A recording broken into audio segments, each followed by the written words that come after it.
It's the old Doctor Who show, episode number 65. Time end the Rani. Go forward in all your beliefs and prove to me that I am not mistaken in mine.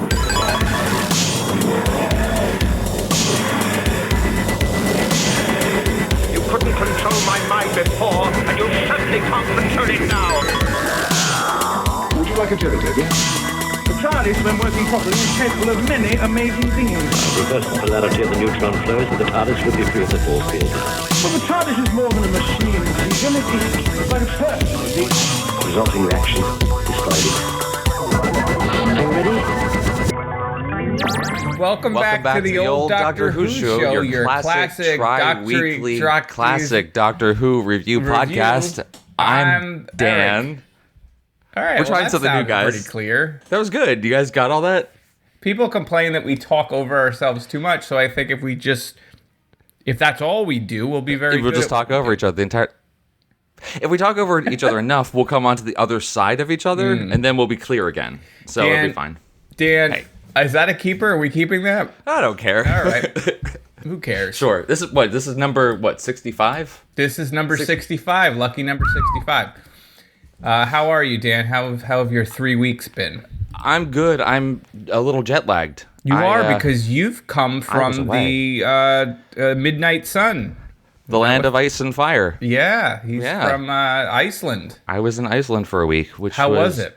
It was awesome, man. It was really, really cool. I kind of had an idea what to expect. The weather wasn't the best. It was kind of really changeable the entire time, but 50 and rainy a lot of it, but then it would clear up and be beautiful. But we had really changeable, you were just constantly changing outfits. I imagine you have 60 changes a day. Once I got there, I just put everything in my suitcase on and just started peeling things off as the weather changed. But no, it was absolutely gorgeous. And then for 2 of the days, it was beautifully sunny, and that was one day that we had rented a car and we just drove for 12 hours. Listened to Cigaros and and sugar cubes and a lot of Bjork. No, actually, I listened to literally no sugar cubes or Bjork because I thought that would be too on the nose. Yeah. But those are literally the only music that they have there. But no, it was absolutely gorgeous. We did get to see some Aurora Borealis. And was it wonderful? It was very cool. It was not anywhere. We're not near the height of when it happened, so it wasn't like the whole dancing lights in the sky thing. It was a lot of staring at the darkness and be like, is that it? And then all of a sudden it would kind of come in. It was like this green ball of light, and then it was this huge streak across the sky. It was very cool. What was weird is it actually shows up better in pictures than it does it also to the looks eye better right now. Yeah, it looks better if you're on DMT. I just did peyote. DMT is the way. Because this lasted for 3 days. You don't even need to open your eylids, and you get all of it. I just have my eyelids taped open. Yep, and then the little time-traveling elves come out, and they really told me what's up. Yeah. Funny thing about Iceland, I've always wanted to go to Iceland, and you should always go. It's a running family joke here, because years ago, I don't know if it was my birthday or something, my wife handed me a pamphlet about going to Iceland. It was like, we're going to go to Iceland, and she had made a deposit in the bank, and we were going to save up for these tickets. It was like the best gift ever. And then life just happened, and all the money went to bills or debts or whatever. Then we had children, and now I'm not going anywhere near Iceland. So I like to... You're like a great poster child for not having kids. I imagine, I don't know if this is the way your life is. I just imagine there's just money everywhere and wine and everybody's having fun and it's relaxed and there's traveling and it just sounds wonderful. Yeah, it's really great. However, when I need to go into a nursing home... Oh, you're screwed. I'm screwed. I'm so screwed. I mean, your kids are your retirement plan and we're just not saving at all, apparently. No. So that's not working out. But, hey... Live in the now, man. We could all explode in the next day or two. So I think in the grand scheme of things, with the way we're going, I think you may end up winning.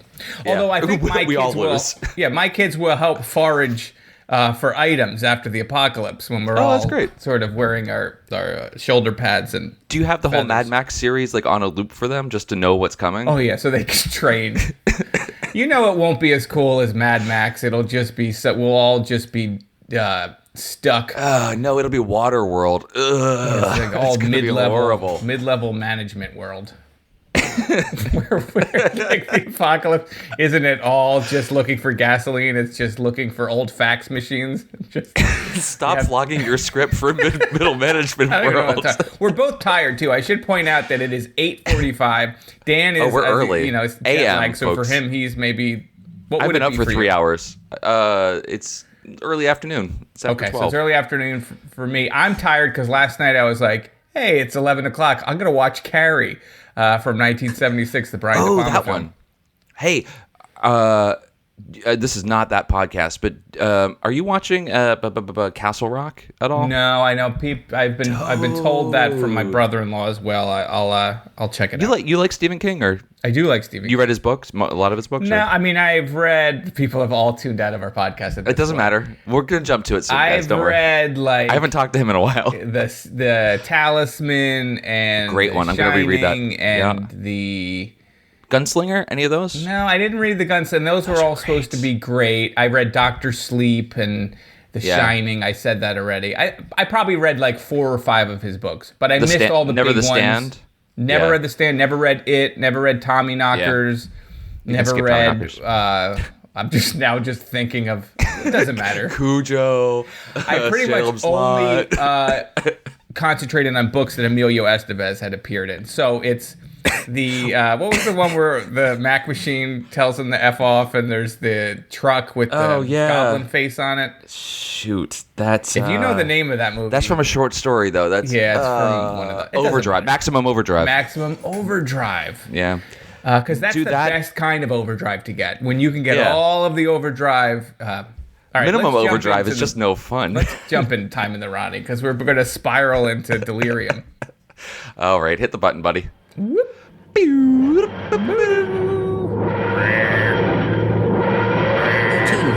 a bicentennial refit of the TARDIS to book in. Let's just pop over to Centauri 7, and then perhaps a quick holiday. Right, that all seems quite clear. Just 3 small points. Where am I? Who am I? And who are you? The Rani! Stay back! This is idiotic. You'll injure yourself. Why should you care? Since you were exiled from Gallifrey, you've had nothing but contempt for all other Time Lords. My contempt started long before my exile. And what do you want with me? And where's Mel? She's perfectly safe, but how long she remains so depends on you. You're up to something. Perhaps I'll find the answer on this. You won't recognize the planet. It's Lacertia, and there's no evidence that it's ever been graced by your meddling presence.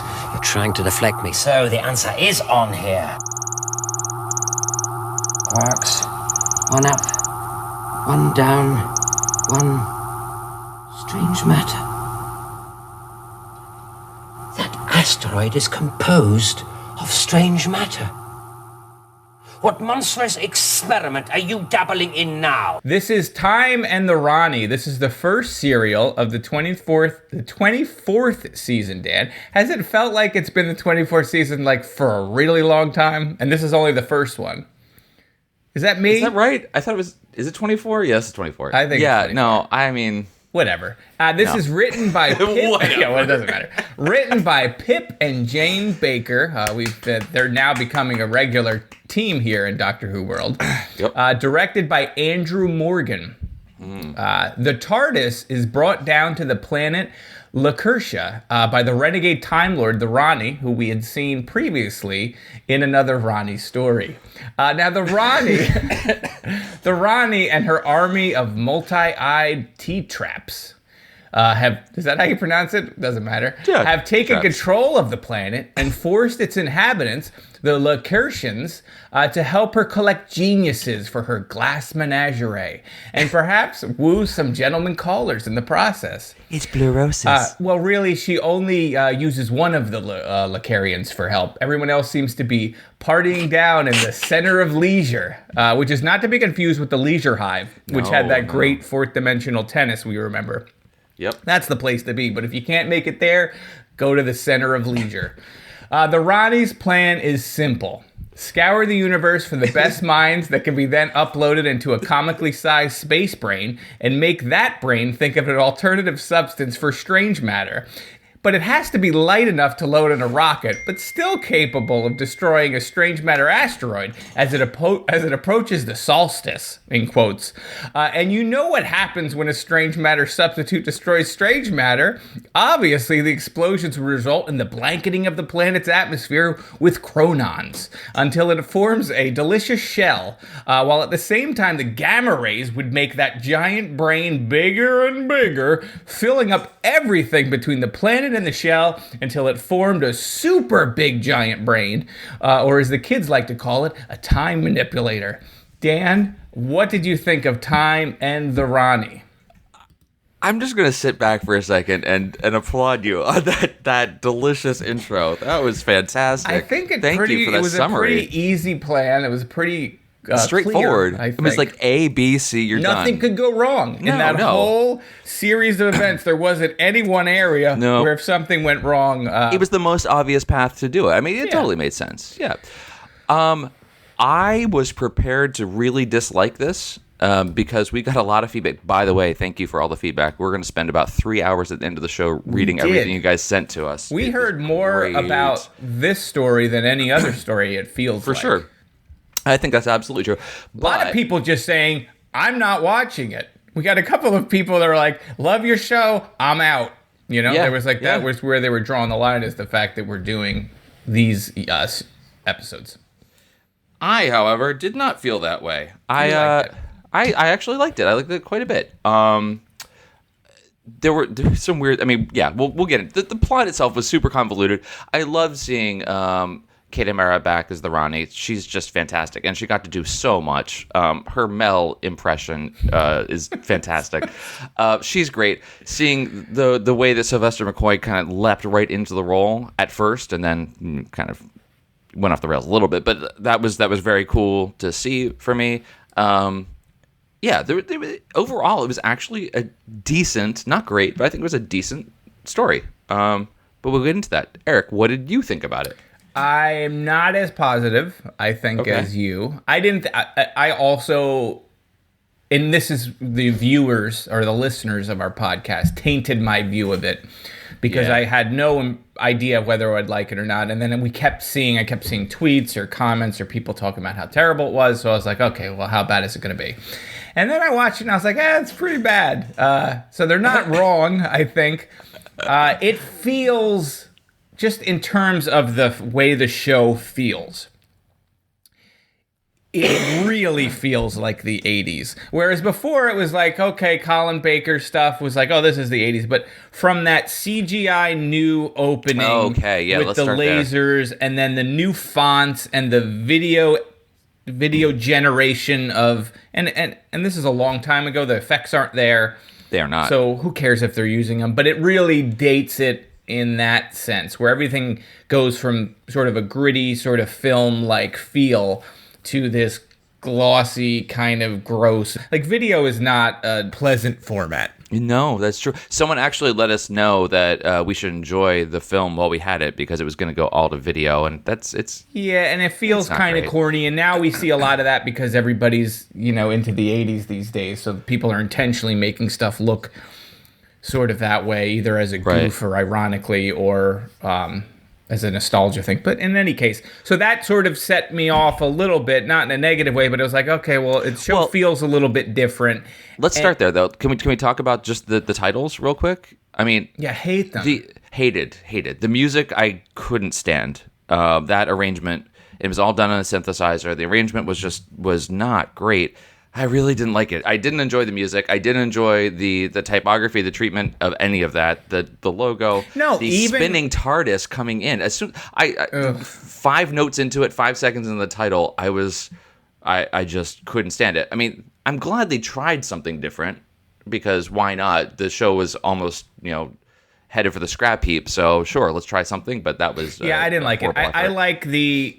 It's what I'm used to. I don't like change. But I like going into the sort of that single point perspective with the universe coming at you and you're going down the time tunnel versus now we were coming down. It was like panning down and following the TARDIS and the dumb laser spinning. And that was also only in the first one.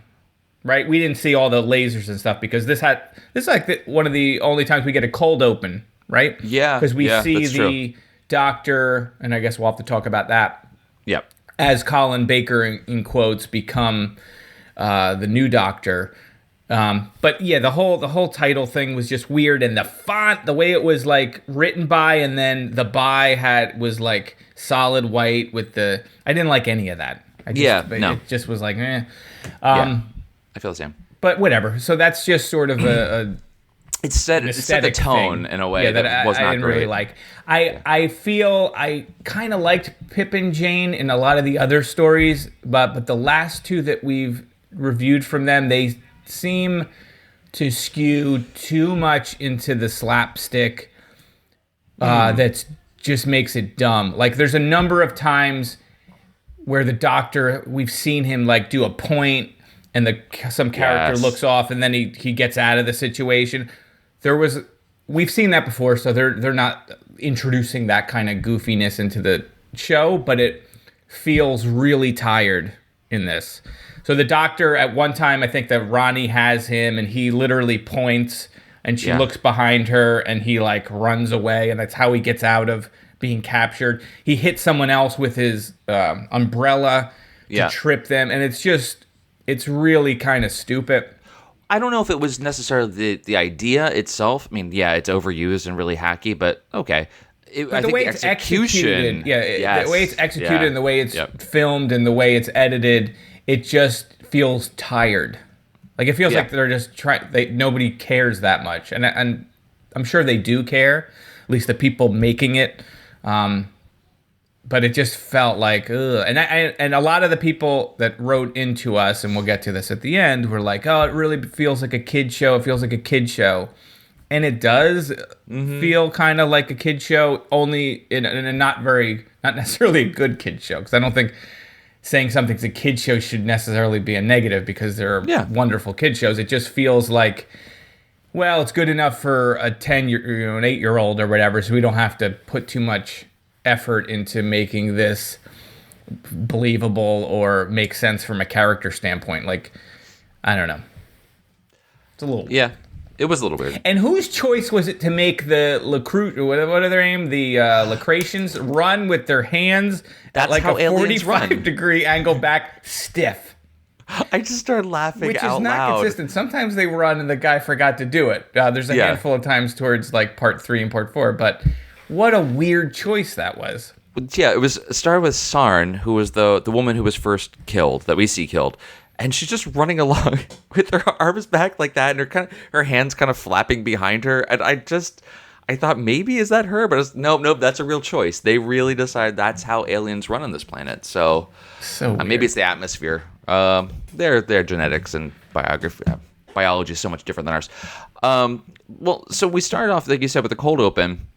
It starts off with Sylvester McCoy in a blonde clown wig on the ground. It felt like a Marx Brothers thing. Like he looks like he's Harpo.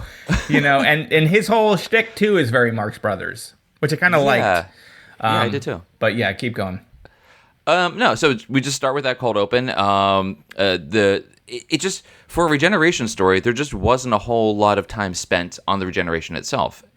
Which is rather surprising to me. Like I said, the show almost didn't come back. So I would feel maybe you'd want to either celebrate these things about the show that make it so unique, or help catch people up if they, because it was off the air for a while, if they come back and what is this thing? I can't imagine there's a whole lot of people that wouldn't know what it is, but they just kind of give it very short shrift as we jump in. It's like, yep, you're a new doctor, ready to go. Yeah, I mean, well, in their defense, though, originally they had planned on doing a full story that would have been Colin Baker's last hurrah. Right, and he said, countered, yes, I want a whole season. Yeah. And they said, no. Yeah. He said, I'm gone. So they sort of had to do the regeneration really quick to have it make sense. And the whole regeneration thing is weird, though, because we spent last Doctor where he was homicidal. Mm-hmm. We spent the Doctor before that where he had to go in the 0 room or whatever it was called. Yeah, yeah. This doctor pops up and he's totally normal, and then the Rani has to inject him with a drug to make him have amnesia. Like, it's just weird how each doctor's regeneration, it's sort of like, we don't know how the doctor's gonna behave. But he was pretty much, which is what I like about that. Yeah, but you're right. Pretty much like, hey, you're the Rani. I know who you are. Yeah, I mean, he kind of, the first thing he wakes up and was like, that was a refreshing nap, and he's like ready to go, like immediately, without a whole lot of the, looking in the mirror, look at my ears, that whole thing that the doctors always do, which is fine. That's great. There's that for a second, like he sees himself and he's like, who is that? In the mirror, yeah. But get rid of all the mirrors in the TARDIS. When thinking about like the story, it just seemed like it would have been more natural if the Rani intentionally forced a regeneration on him, knowing he would be sort of easy to manipulate at that point, and skip all of the drug part. Like, maybe. Yeah. And then she could have been, the first thing he sees could have been her as Mel messing with him. Yeah. But instead, he sees her, which I guess is to let the audience know who she was, so he could say, you're the Rani, and blah, blah, blah. And then he runs away, and then the there's so much time before four-eyed that, though. thing comes in, and this thing is called Time in the Rani because I felt like the time was the slowest I've ever seen in one of these shows. Oh my god! I remember like watching one part, and it was getting late at night. I'm like, how many more minutes? And I was like, 4. I'm only 4 minutes in, and it felt like the show had been going on for 25 minutes already. It dragged for me a lot. I think this definitely dragged more than it has in recent episodes, which is crazy considering how much time we spent in courtrooms in the past couple months here. But no, I know what you mean, but I don't feel like for me it was nearly as bad as it has been in some previous stories. So just back with the regeneration briefly, it's not that I necessarily want to see a whole lot of Colin Baker regenerating into 7. That's not really what I wanted to see. I mean, which would have been interesting. I'm sure I would have loved to see that. But it was more just spending time with 7 as he's regenerated would have been interesting. But we had to jump into this convoluted plot pretty quickly because they needed to explain what the heck is going on. And that's sort of what I meant. Like, if they had not done the injection, then I think it could have all just been him trying to get used to his body and also try to understand Mel, and it felt like I think you would have needed more. I think if you had Colin Baker reprising at least the beginning of this, that might have worked out better. But I'm not the screenwriter. It's all fine. So. But I also like the Rani a lot. She's a very interesting character, although she totally reminded me of Diana from V, and I expected any minute she was going to whip out a rat and just, eat the whole thing. Eat the whole thing. I was waiting for that to happen. But she's got the hair and the she's like a Diana pads. from V, Melania Trump vibe thing going on, mixed in with the little Joan Collins from Dynasty era. And did she have a nose ring? I thought so. I thought, is it a nose ring or is it a mole? But then it caught the light, and I think it was like maybe like a bindi or something. It was because reflective, just like a big sequin on the side of her nose. But she remembered to take it off when she was Mel, so it wasn't like a permanent thing. Right. It was an aesthetic choice. That it goes really well with gigantic shoulder pads. Yeah, she's. I enjoy her. I celebrate her whole catalog, so she's pretty cool. And it's her whole plan is collecting geniuses, right? I talked about that at length in the apparently primarily Earth. They're all. Geniuses. I was going to say, are they? All, because at the end, you're right. Yeah. There's a whole bunch of people walking out. It looks like a parade of people. Yeah, it looks like it's 6 a.m. from a rave, and everyone's just sort of coming out from the night before. Who hasn't been there? There's someone that maybe is an alien, but I think you see like Cleopatra, and like there's like it seems like it's mostly humans. 7, I agree. 7 says, ladies and gentlemen and others this way, and so I think we're led to believe that there are other alien species. But after the Rani previous episode, she denigrates how ridiculous Earth is, and that she's going to go back to the Cretaceous era and start over again and fix all the horrible mistakes that happened in time from her point of view and make it perfect because the dinosaurs didn't have their whatever. So Earth is both stupid and a backwater, but also the place where she can find all of the geniuses that she would need. I don't see why she wouldn't just capture more Time Lords if she was able to. Yeah. I also don't see why, if she was spending all this time creating a super brain, why not find a way to upload her own consciousness into it? She's a Time Lord. They went to university together. She knows all this stuff. It wasn't her specialty. Yeah, that part her specialty was potions or something, but I don't understand why she couldn't have not had to get into the machine, but still uploaded her. I don't know. Well, that idea is brought up. Urak, the multi-eyed beast, which Yes. should have just stuck with one eye and made him a Cyclops, because his eyes on the sides and the back were so dumb. You didn't like those, huh? I didn't like those. I thought that was super corny. But he's like, oh, mistress. And I do love, side note here, their relationship. Yeah. Because he just throws all of these compliments on her, and she's constantly eye rolling to the audience and like looking off the side. Ugh, here goes this guy. But he suggests that she goes into the machine herself, and he'll run the thing. And she's like, "Yeah, I bet you would." And then she just that's it. That's it. Right. But I was impressed by Sarn, who is the daughter, who was like, "What do we call this one?" And she's like, "Einstein." And she knew exactly how to spell it. She would typed it in, and the name appeared right on the thing. So I was impressed with Sarn. R.I.P. Sorry that you had to die with the ultimate. Can you imagine buying that machine? It's like, hey, do you want to stop somebody? Yeah. Do you want to have them hit a tripwire, and then they're encased in a sphere? But that's not it. The sphere's going to shoot in the sky. But that's not it. It's going to spin. And then it's going to hit something and explode. And apparently rip all of their flesh off, leaving their skeleton perfectly intact. That's what it does. It's an amazing device. Trap system she had set up. And it has to be reset, so I imagine there's a lot of wires and things you have to pull back. But I thought that was very cool. Why can't we use good old-fashioned hand grenades or mines? Just landmines. She did the whole tree landmine thing before. That was perfect. Just reuse those. You had them in stock. Just use those. But no, she had to go with an elaborate spinny snow globe. That's what I mean. Like, this episode is so goofy. And, like, I loved Rani dressed up as Mel was simultaneously incredibly stupid. Yes. And also awesome. Because it felt like a mom going undercover to try to buy pot at a party. Like, where she's like, hey, kids, I'm cool. Hey, you guys into pot or whatever? Like, her whole thing, because, I don't know, it was like, are we really doing this? We're really doing this. Really doing it. Fun.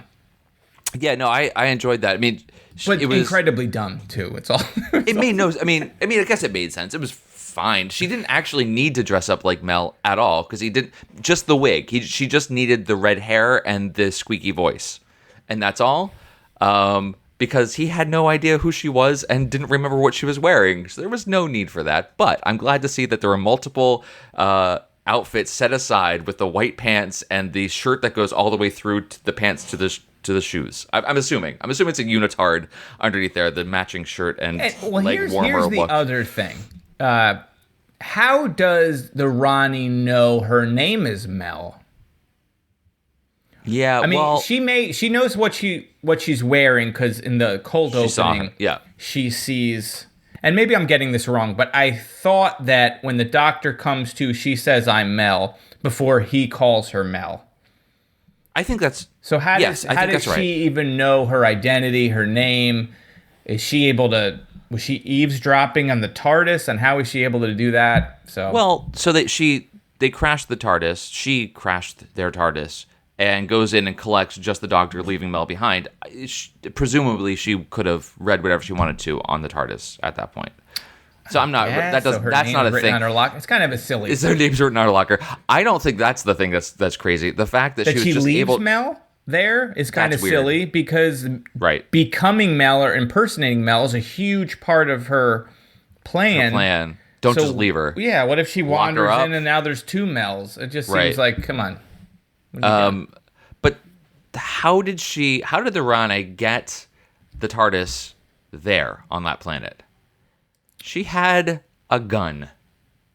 Remember the Doctor picks it up. Well, don't confuse it with the gun that shoots sparkles. No, we'll get to that too. I wish they had a t-shirt cannon gun as well that you got Rani or something. Shoots glitter and a rolled up T-shirt at your face. All right, but you're saying the gun that shot down the TARDIS because the Doctor picks it up at one point and says, "Oh, this could." I mean, basically says this could pull a TARDIS out of flight or blah blah blah, whatever he says. So, I mean, that's a weird thing to have. It's a weird thing to exist. The TARDIS. Did they have to be flying directly overhead? Yeah, how did she get them there? There's really no explanation of how she lures the TARDIS into that part of the universe to take the shot. If indeed they needed to be in that part of the universe, could they have been literally anywhere in the universe and that gun just brought them? It's just such a weird thing. Does it shoot at any point in time? Right. And then draw them through? I don't think it's like a time corridor gun or something where you would shoot and then they would be pulled to where you are. So you were saying, like, just a small tangent to that. You were saying in the cold open, as the CG TARDIS is flying through and the lasers are hitting it, that's actually not part of the open. That's actually part of the story. Yes. And that's what's happening. I try to remember. Is that how they're getting part there? 2, part 3, and part 4? I don't think we saw that bit. I do skip the titles of that part. Okay. I jump past the previously. I think you only get that in the first one, and then in the second one, it's just maybe it's a spinning TARDIS and into the starfield. Okay, because it wouldn't make sense every single show we're going to watch lasers shooting. Well, we'll see what happens in the next storyline. Right, but we do that to the tunnel. We do that in maybe the 9th Doctor. No, sorry, maybe the 10th or 11th Doctor. One of the title sequences. It's all that lightning bolts hitting them as they're flying through the time vortex. So I thought this was like the New Who stuff was kind of a reference back to this. But if what you're saying is that's actually just part of the story. Yeah, I think it's only on the first one. Is that the gun shooting it, or it's just so strange that's how that happens. It doesn't make it. It just doesn't. That's what I mean. That's why I am surprised you liked this as much as you did. I did. I enjoyed the. I liked. Well, a lot of it just relies on the Rani. I just love her performance she is so much, good. And I love her generation stories. So I was very interested to see what Sylvester McCoy was going to do with Seven, just to see what that character starts turning into. It kind of soured a little bit on me because he gets very mopey. And he says at one point, like, maybe this is my personality now. He's just and just so much for a while there, just so emo. It was super emo, but I actually was going to say I like that a lot. I thought his Doctor as a contrast has so much potential for being wonderful. Yeah, I think we'll see if it goes there. I don't know if it'll go there. Yep. But I kind of like that he was being mopey, but then referencing it too. Like he was sort of aware of it and it became charming and he was able to do it in a way that I think Colin Baker couldn't. No, I don't think so either. Although, they were totally different. Colin Baker's literally trying to kill his companion. That's where he starts. But I kind of liked his, we have those sort of fan service scenes where he tries on all the different outfits of the What did you think of that? Previous Doctors. I thought that was funny. And the fact that the outfit he chooses is sort of like a combination of elements from each of the previous Doctors that we'd seen. So that was sort of, he's got the scarf, he's got the sweater that has the question marks instead of the lapel that has the question marks on it. The jacket was jacket and the scarf coming over kind of reminiscent of 4 and 5 together in a way. Yeah, I think that it works actually really well. Anything's better than getting out of that rainbow coat. So I'm fine with that. But it was cute. I mean, he just so the Doctor goes and does that whole quick change scene, and he's doing puns throughout, which was kind of nice. So, what do you think of a lot of puns? What do you think of all of his malapropisms that he goes throughout the entire story? I'm wondering, like, it was kind of cute as he goes along. Like every dogma has its day. Those were. Yeah. But is that his thing? Is this going to be a thing we have to put up with for the entire run of McCoy? I don't. Yeah, I get really tiring. I don't know if that's supposed to just show that he's just regenerated and he had gotten amnesia from the drug, and maybe it's a. I think it may be his thing, though.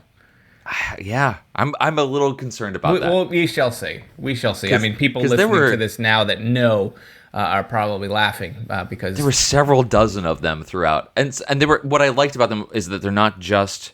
It's not just that line. He will say that line, and someone else will respond, and then he tags onto it. So it was like a little back and forth. It was actually kind of cute. Those puns also make their way to the super brain because once his sort of stuff has been added to that little stew.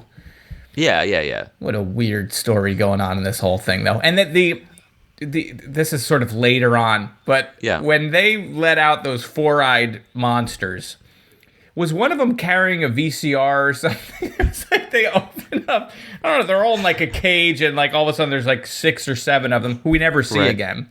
Yeah. You only really see what's his name? Yurak. But there's all these other guys that get let out. And I could have swore one of them was carrying like an old VCR. I'm like, was he just walking? Was he moving stuff on set? And they were like, just throw a mask on him. It was like a weird, like, what was he carrying? I didn't actually notice that. What were they do? Like, what do they do? Are they natives of that planet? No, I don't think they are, because there was the reference later. I think Yurak makes a reference to something about these indigenous. Are they the same warrior class people from the previous Rani story, where she talks? You know, the whole point of the previous story, where she set up the bathhouse and was taking men's quote unquote essence. Was related to her home planet or wherever she had set up, and she was sort of helping out people. I don't know if it's the same race. Oh, that makes a lot of sense. Or not. In a story that doesn't make any sense. No, I like that. Maybe it is. Maybe it's connected. Because I don't think she ever says what their name is. Well, I don't know why she has those monsters, because they're terrible at what they do. One of them has like a sniper rifle, and he has multiple shots. Clear shots. And he never takes it. But he was going to shoot a sparkle gun at them? Yeah. It's just like, what are you doing? What are you waiting for? Yeah, so he had the sparkle net gun, but then I love that sparkle gun. Icona had a sparkle gun as well that just shot glitter at them and caused them to get confused. Yeah, Icona, the only rebel. It was like, he is the rebel. It's an army of one. It was everyone else is chilling, smoking opium or whatever they're doing at the pleasure palace. Right. Faroon, and it's him. The older woman, she helped. I mean, she got convinced. Yeah, but she was at first she doesn't. It takes like the death of her daughter for her to be like, well, maybe we shouldn't have. They sell their people out pretty quickly. Yeah. But it's not a bad deal, because they just chill at this pleasure palace. Only one guy has to work for her, for the Rani. Just Baeus, that's it. Doesn't seem like a bad deal. Well, I guess Sarn did, I guess too. the daughter. Yeah. The daughter, right. And they just hang out in the pleasure palace and hope that the bees don't attack. Did they know like, that those... Hey, what are you doing with that chandelier that's buzzing? It's fine. We'll just it's fine. We don't talk about space bees up here. I don't understand what... Was that that's always what I mean. there? It's so stupid. They put a chandelier up full of space bees. Did they do that, or did the Rani? The Rani did. She put that there. Right. They're just there, and they're just so spaced out that they don't care. They're just all like, whatever, man, do your thing. They're sucking on the space opium. Yeah. But Baeus, he's like, tells the doctor, instead of saying to the doctor, if I don't cooperate, Ronnie's going to kill all my people. He's like, go to pleasure center. Okay. And then the doctor's got to wander around the pleasure center. He's like, I was told to come here to figure out what's this thing? I don't know. And that's how they figure out. It was like, yeah. A lot of this is like, it could have been solved so much quicker. You guys can just say what you mean. Right. And we could, figure this out. But yeah. We could probably cut this story short by one episode if you just tell us exactly what you're thinking. That'd make it easier. Space bees get out. Glowing space bees. It's so weird. And only like 2 people get killed. And for some reason, the dots are just flying over. Everyone else is fine. And then they decide to do the ankle bracelet bomb. That should have been the first thing you did. Yeah. Yeah, when I take over a planet, first thing I do is put on exploding bracelets and or necklaces. It's just a smart thing to do. This lady, I don't know, man. I thought the Rani was smart. Yeah. Okay, all right, so a bunch of stuff happens. A lot of good stuff. But also nothing happens. Right?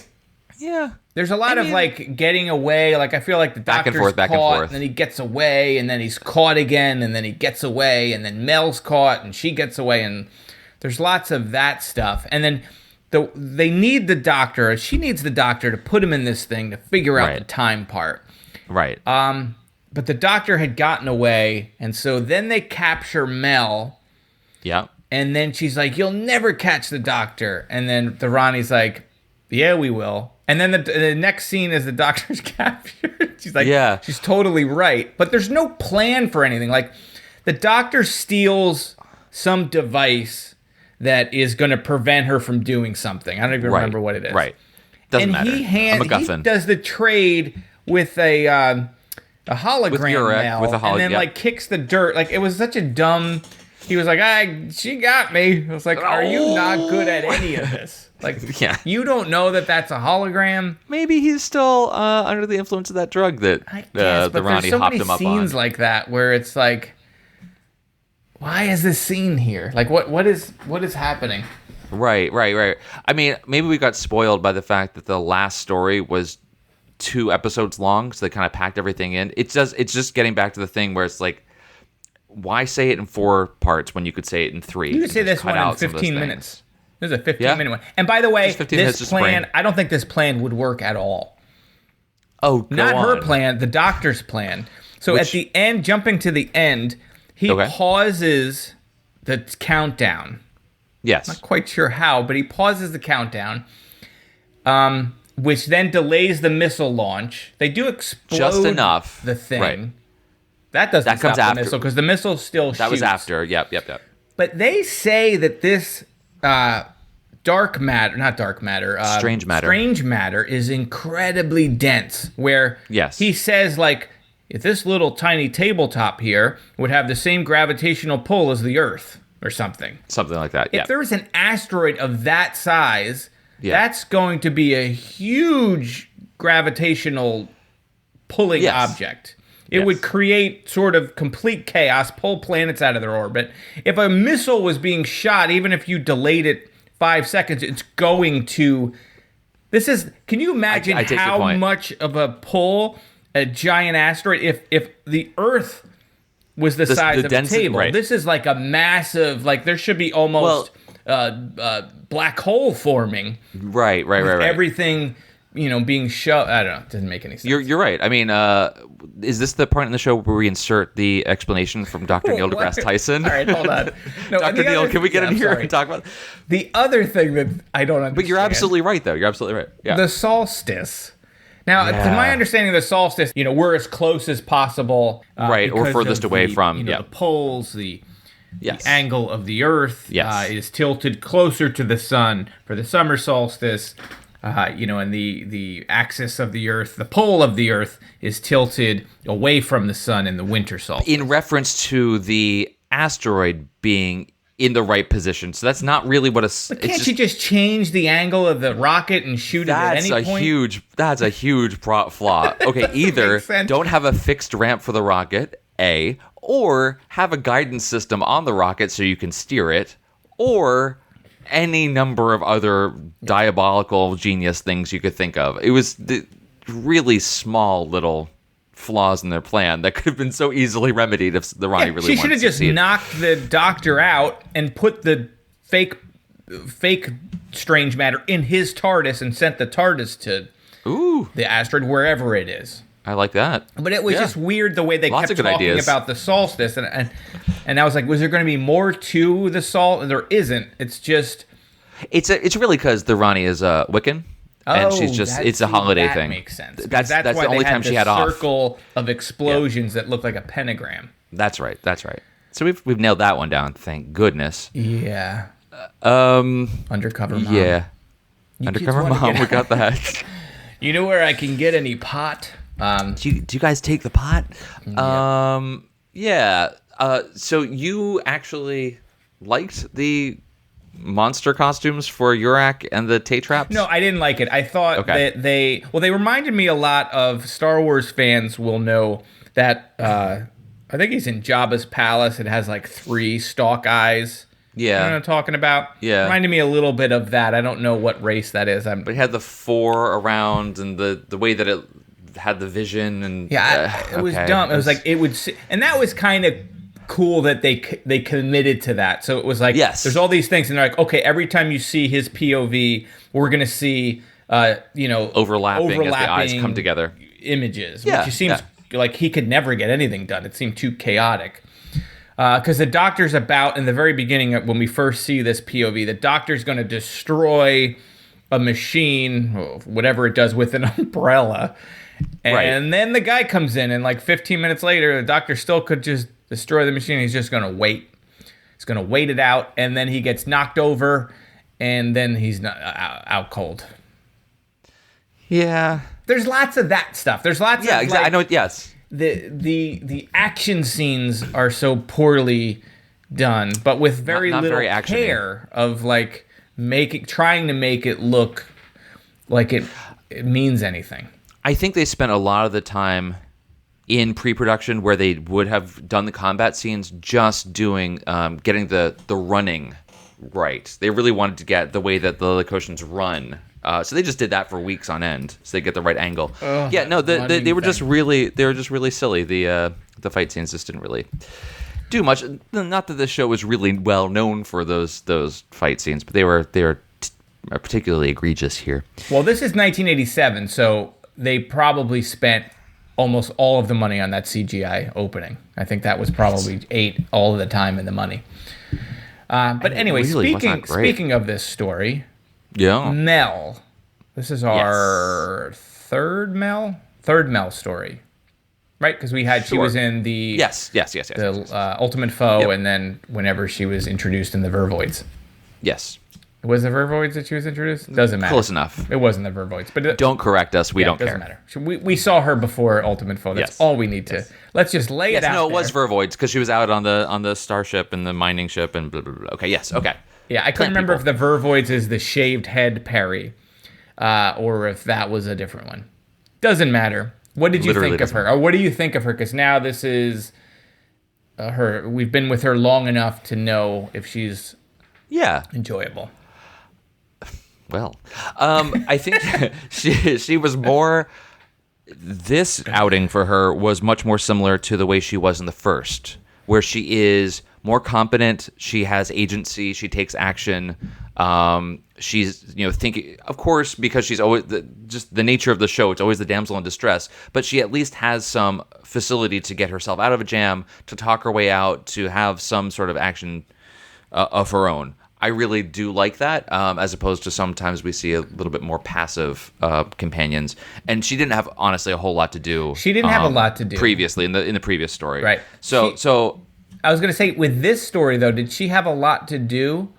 I mean, she does get away. She does a lot, but there's not a lot to do. Right. Like nothing really comes of what she does, but she's in a fair amount. I mean, she screams a little too much for my liking.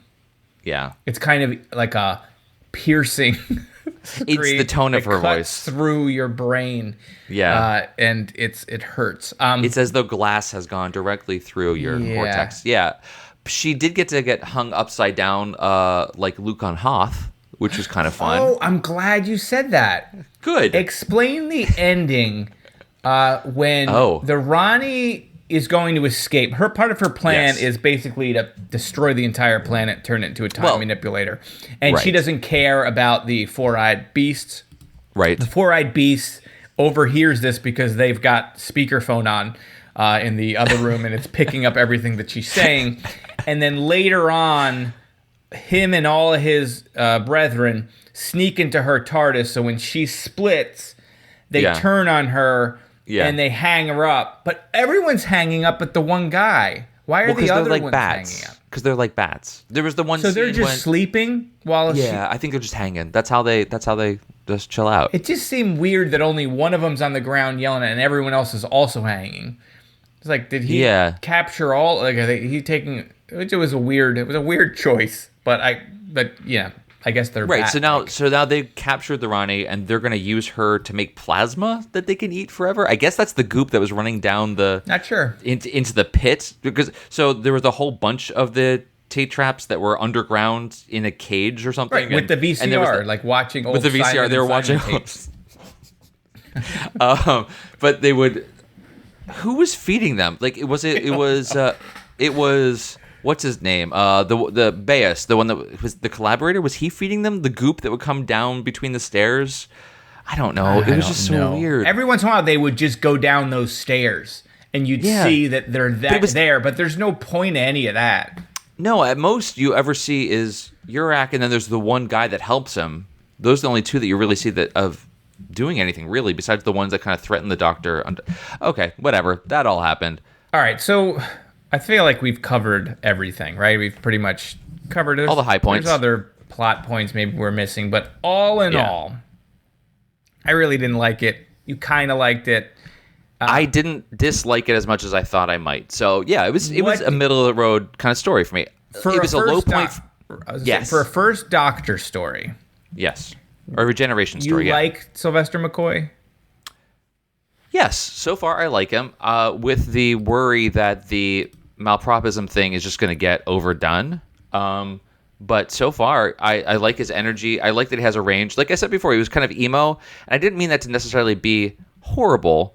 But it was, I didn't like it as much as his more comedic kind of antics. But the fact that he has a range is nice to see. Yeah, I thought he was better over the 4 parts. So when we first got him, it was kind of hard and like, I don't know.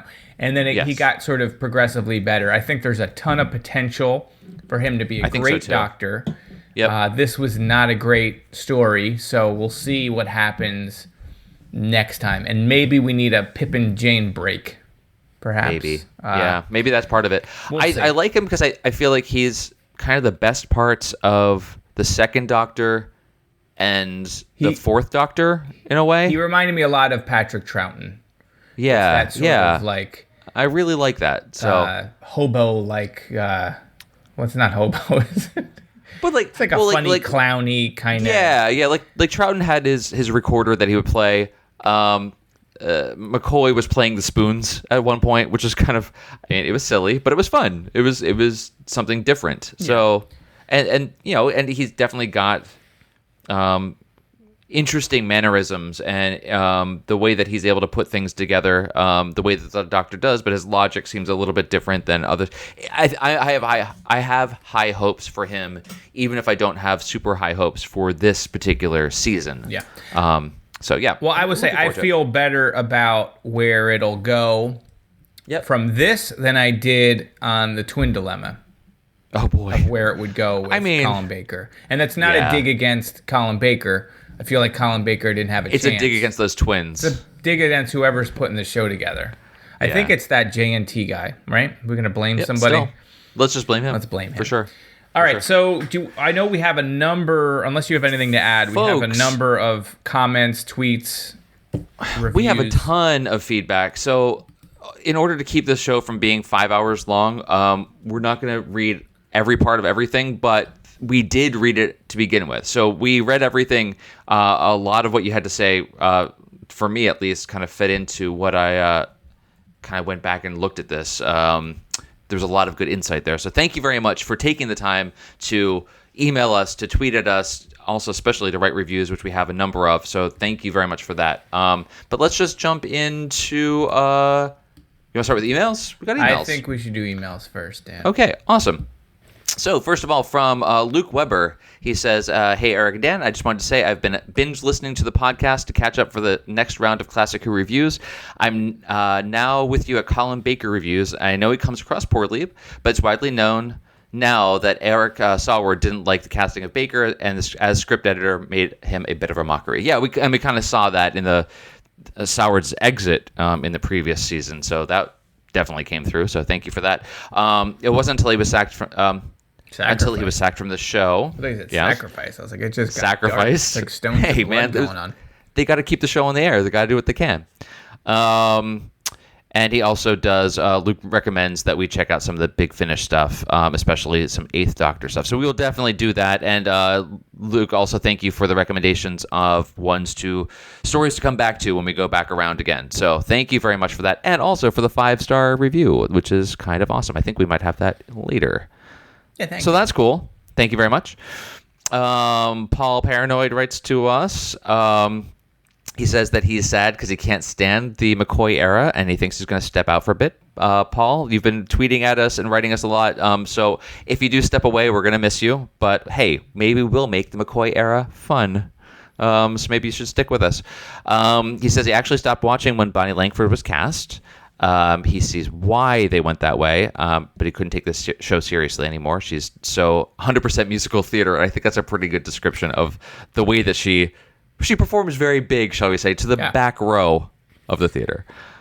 What do you think? I mean, of the cast? You asked me what I thought of Mel at this point. What do you think? How she's? Well, I feel like I liked her a lot in Terror of the Vervoids, and since then it's been a downward trend for me. Even in this one too.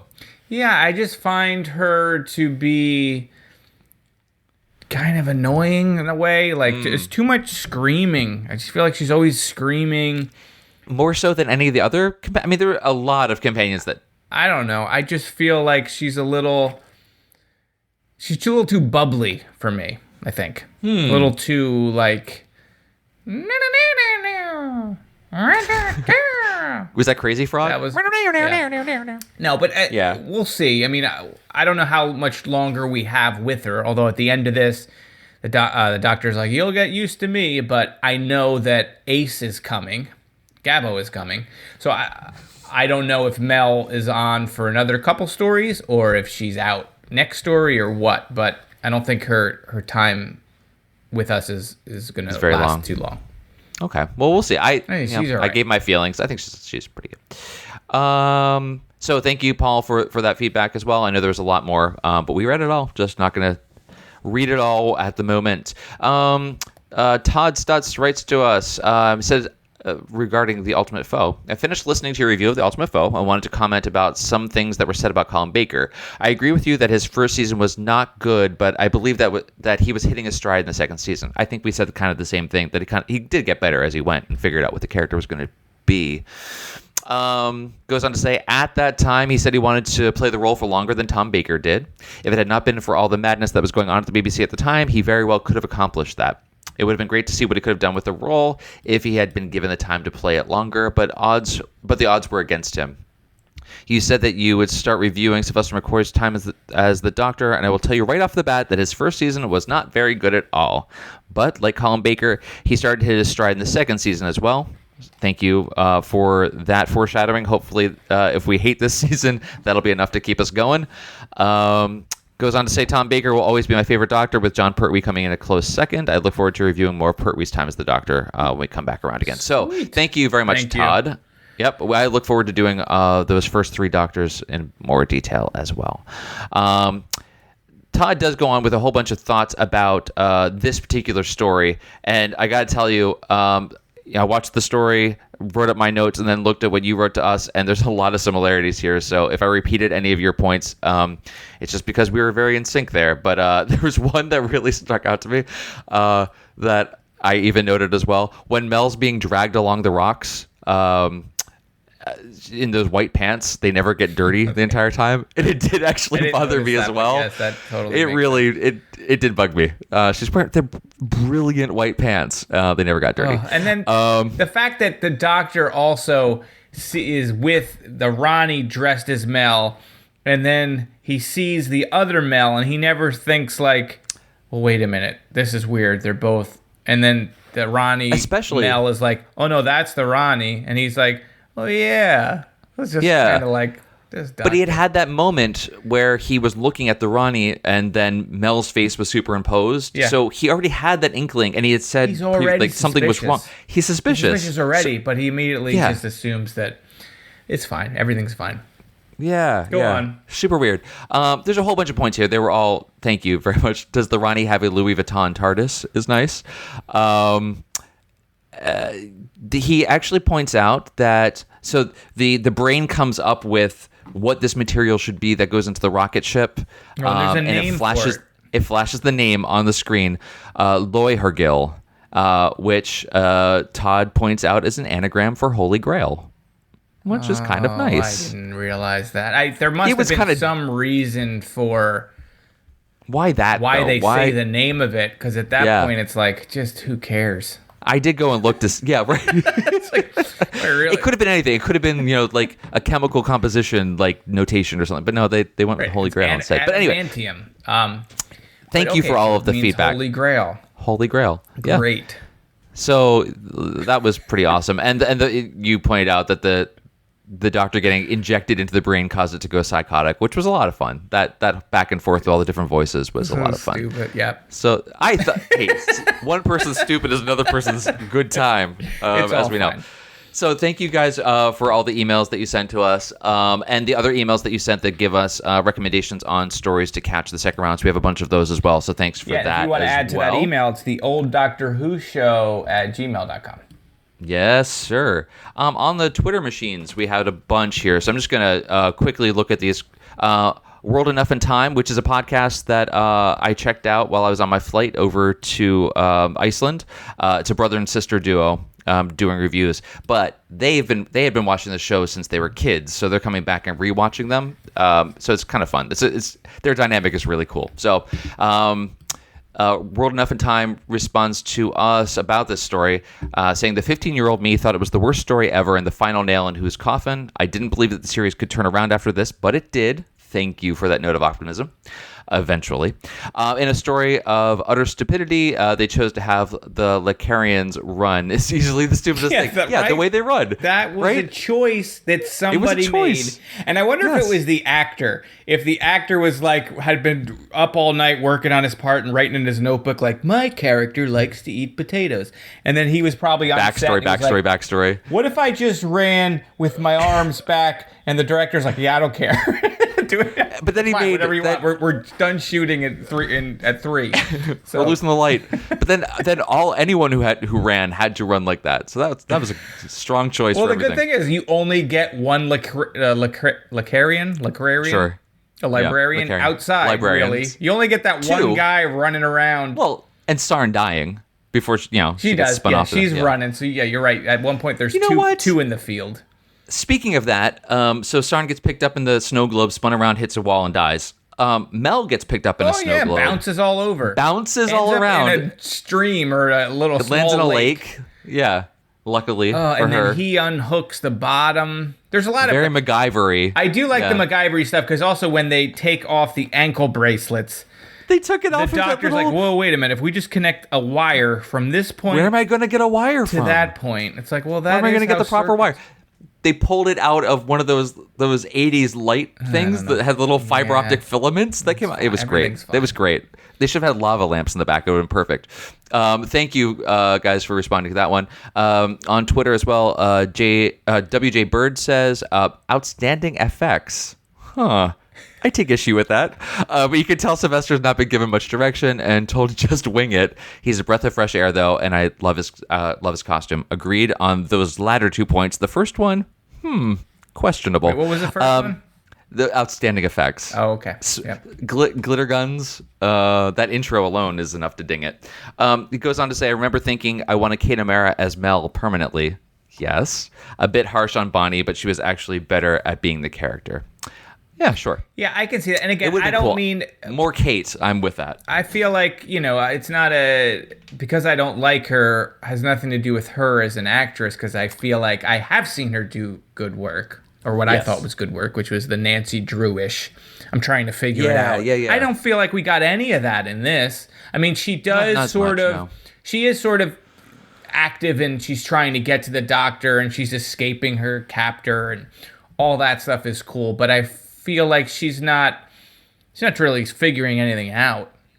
Yeah. Right? Or maybe my eyes glazed over too much in this. No, I mean, I think she had a little bit of that, at least more so than we saw in the previous certainly more than hers, Perry probably would have. Yes, Perry again, but it's still the damsel in distress thing just really bugs me. I know it's that's a remnant of the era, but it just kills me. Also, Bernard D says about this story, it's not even remotely good, is it? Already missing the heady days of watching the trial, eh? When stories at least had an attempt at plot and a lead who could act. I unsurprisingly disagree with some of that. I think that McCoy will be fantastic. I hope. I have strong hopes. I haven't seen anything else, but I like what he's doing so far. I don't miss the trials so much, and I thought it was decent. Eric might agree more with you, Bernard, on that one. That it's not even remotely good, though. So I didn't really like it, but it's got. I think we've gotten that. I feel like I agree with you on McCoy in that I don't think if this was his only thing, I'd be like, I don't know about him. He's not a great doctor, but there's a ton of what I see as potential. Yeah, and I feel like. I kind of know Sylvester McCoy. I've seen him in other things, so I kind of already like him. So I know he's a good actor, and I know we'll get to where we need to get to. But cool. Bernard also had sent us a tweet too that I wanted to post on the show page of like we had to name all of the, and you alerted it to me that we had to name all of the Colin Baker's companions. Someone had did some artwork of Baker in the TARDIS. Check that out on our timeline on Twitter of a whole pantheon of companions or people that he met in different stories. And we named them all, which I thought was pretty impressive, considering they were spot on, pretty new. Yeah, so there's a lot of characters you might not have heard of, but they're there. Yeah, including Ruth Bader Ginsburg was in there. I didn't know she made a cameo. She made an appearance, which is kind of cool. Pretty great. What can't that woman do? Going back to the tweets. Dan. This is absolutely. That's the one thing that where's the wood? Do. Jeez, there's no wood here. R.I.P. I mean, no, agreed. Not R.I.P. Live forever. May she live forever. Going back to the tweeters, Chris Paddocks wrote to us, this is the first McCoy season is weak sauce, but once Ace enters the picture, things really get going. Tom and the Rani is a little insipid, if I recall correctly. He'll also quickly mention that I'm really glad you're doing the final season of Classic Who in its entirety. Holy crap, I didn't realize we were doing it in its entirety. I'm a little worried. Yeah, I think pretty much we are covering every Sylvester McCoy story that happened to be on BritBox.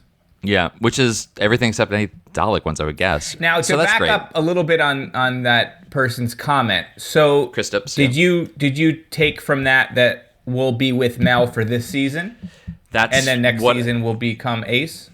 That's what I'm inferring from that as well. So we'll get a couple more stories then with fingers crossed. Meg with Meg. Chris also said, okay, one on a season-long story, this next, the final series, a la Key to Time or The Trial. It's more like a New Who season-long story with long-form threads going throughout the series, which I say is perfect for me. I like that, the myth arc stuff. And then Paul Paranoid on the Twitter, as well as the email, says, for me, it just wasn't Doctor Who anymore. And that's no offense to Sylvester, who made a pretty good Doctor, but a good Doctor when he got to be a bit older. But sadly, there's no pretense, as this is a cross-generational fantasy show anymore. It's just a weird mixture of children's TV and fan service. Yeah, so I could see that. Yeah, and then other people responded, but they also responded in emails. So we got a bunch of that from you guys already. So thank you very much for taking the time to write to us both in the email or tweeting at us at TODW Show on Twitter. We appreciate that, and we'll have the GIFs up there for this episode later. Last thing, Eric, the best for last, is the reviews. Did we get any comments on the website? We got comments, but they were... Yeah, those comments were mostly about things for ones to come back to, but then there were some about different stories. We'll save those. Okay. Yeah, you're right. We'll save those for the next one. Good stuff. We're really running along here. 2 hours or so now. Yep. We are never ending this show. So these are the foreign ones. If you could take a look to see if we got any U.S. ones, that would be awesome. The last U.S. one we got was from June 14th, and I believe we did that already. We read that one. Great. Okay. So way to go, this U.S. By the way, letting us down again. 5-star review, Top Who podcast from Carl Jefferson in the UK. It's Top Who. It's so great to join Eric and Dan on their Doctor Who journey via this entertaining podcast. I love the fact that they are coming to the series fresh and make it a rule not to read up or skip ahead. And I will put in parentheses or even do any reresearch in parentheses. I don't think you should do research. No, you're right. I'm watching it just like they would have. We're not really doing a classic Doctor Who analysis. You know what I mean? It's not like a 6-part Vimeo series where we're going to break down every shot and we're just watching. No, that's coming later. We're going to do that later. They're enjoying them and critiquing them as I did for the first time around. Exactly. That's how we do it. Can't wait to see what they make of McCoy Who. Subscribe today. So everyone, you're already subscribed, so you don't need to heed that. Tell your friends, what a nice review. That was very nice. Here's another 5-star review. The definitive classic Doctor Who review podcast. Okay. I like that. That's a poll quote. From LBW 1997 in the UK. Great podcast. Both Eric and Dan have such a chemistry. It makes every review a joy to listen to. I give this 5 stars as it is the Tom Baker of old Doctor Who podcasts. That's another good poll quote. The definitive article, you could say. Very nice as well. Eric and Dan are always funny and good to listen to, and it's nice to watch along and listen to them, like with your buddies watching some classic. I like that Keep review it up, guys. so much Luke. better. That was Luke. Says, Thanks, Luke. Yeah, it says we're always funny. Every once in a while we get like someone's like, sometimes it's funny. Yeah. Skip ahead. Sometimes comments. So thank you for saying always. Yeah, thanks, guys. Another 5-star review, A Trip Down Memory Lane by Dave, Comics in Motion podcast in the UK. Oh, yeah, we talked about Comics in Motion podcast last time. That was the podcast that I was on for an interview, so I thank them again, and you should check them out. Thanks for the review, guys. That's awesome. Thank you for the review, so go on. They say Eric and Dan's enthusiasm for older Doctor Who shows is infectious. It is treatable, guys. And really enjoyed listening to the lighthearted take on some classics. Yeah, thank you for that. That's awesome. And lastly, and most awkwardly, is another 5-star review. Awesome work from Pete from Australia in the Australian iTunes store that says, thanks, guys. Long-time listener, first-time reviewer here. I've been watching Who for about 35 years, and things can get a bit stale with that many rewatches. But listening to your podcast is like listening anew. Oh, that's very nice. Thanks. Your tri-weekly adventure is A-grade listening. The rapport between you guys is evident and very listenable. And Dan's sexy voice doesn't hurt either. Wow. That's pretty cool. I guess I don't have a sexy voice. Oh, no. Yours is the opposite of sexy. Yeah. yours is the only thing keeping like us. Glass. I edit these podcasts. I hate my voice too. So I can't stand my voice, but thank you for that. Sultry sounds of Dan. Oh like my you God. should do those YouTube videos where you just talk and what are they called? Oh, the ASMR videos? Yeah, videos? Yeah, I'm going to get in on that. I'm just going to whisper to you right now for the rest of the show. Yeah, but that's the sexiest review we've ever gotten. That is. So, rare. So thanks for that milestone, folks. No, we appreciate all the reviews, even when they're awkward and I have to read them aloud. So I'm assuming that was the joke we got here. So thank you for that. I don't think it was a joke, Dan. Oh, thanks, Eric. I think you wrote it. I think you're enjoying the people have spoken. And sexiest voice in podcasting. Yeah. That's what they call me. That's it. Okay. That's it. I think we got through them all. Done. Good Lord, a long episode. Well, folks, we're going to leave in the 15 minutes of technical difficulties that you didn't get to enjoy as well. We'll put that after the end song if you just want to listen to I'm looking at my clock. I was like, wow, this is long, but there is, Dan's not lying. There's a good 15 minutes of nothing. When FaceTime stopped working. Yeah. All right. So if you guys, again, if you want to email us, theolddoctorwhoshow@gmail.com. If you want to tweet at us, TOW Show on Twitter, also on Instagram, where the GIFs will be. We have a Facebook page, facebook.com/The Old Doctor Who Show. We have a P.O. box for real life things that you want to send us. P.O. box. Yeah, we got some artwork. 131 Red Bank, New Jersey, 07701. You can send us stuff.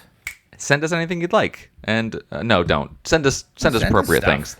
Send us appropriate things, please. Oh yeah, that'd be great. Appropriate things. Yeah, and then also obviously we are on our website, theolddoctorwhoshow.com. That's where you can see all of our previous reviews. You can subscribe there, leave us a comment on any of the show pages about that episode, or leave us a comment on the schedule page and let us know which stories we should be hitting on round 2. So thank you guys very much. And with that, anything else to put in there? Yeah, Mr. G? I would add, get ready to join us on October 3rd when we tackle the next story, Paradise Towers, which I believe is... It's Faulty Towers. Is it Faulty Towers spinoff? No, but I believe that is the next story in his run, right? I don't think there's anywhere missing in between, although sometimes there's licensing things in a story that you may want us to do. It's the next one that's available to us, like any of the Dalek stories. Yeah. But yeah, so Paradise Towers is next. Coming at your face. Okay. All right. So thanks, everybody. Good times. Great times. The best times. Bye. Goodbye, everybody. Have a great day. Peace.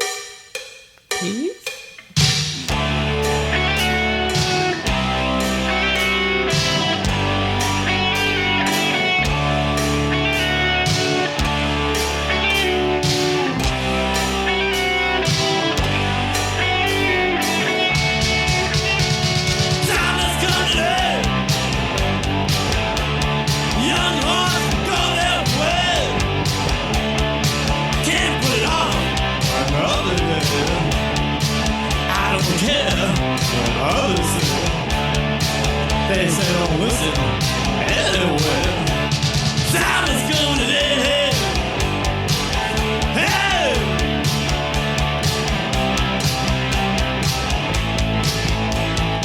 Oh! The room has changed today. Hey! I have no place to stay. Hey! I'm thinking about the subway. Hey! My love is blown away. Hey! My tears have come and gone. Hey! Oh Lord, I gotta run. Hey! I got no hope.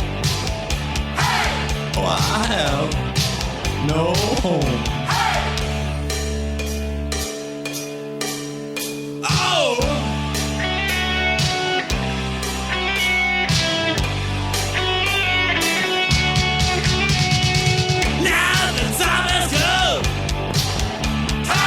Nowhere to run. Time. Might get burned up by the sun. Time. But I had my fun.